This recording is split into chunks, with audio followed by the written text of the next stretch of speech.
নমস্কার, আমি সৌমেন। বিবেক বার্তায় আপনাদের স্বাগত।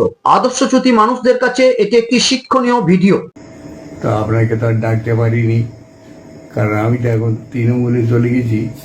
সেইটি আমার জীবনে একটা দুঃখ, জীবনে একটা খুব কষ্ট। কিন্তু তখন ওই আপনারা আমাকে তো এক্সপেল করলেন। এক্সপেল করার পরে আমি আর কোথায় যাই? মমতা এসে বললো যে আপনি আমাদের দলে আসুন। তাই বললাম যে আমি গিয়ে কী করবো, আমি তো বামপন্থী। তো বললে আমি বামপন্থীদের পছন্দ করি, ওরা ভালো করে কাজকর্ম করে। এই সব কথা টথাতে ভুলে গিয়ে ওখানে গেলাম।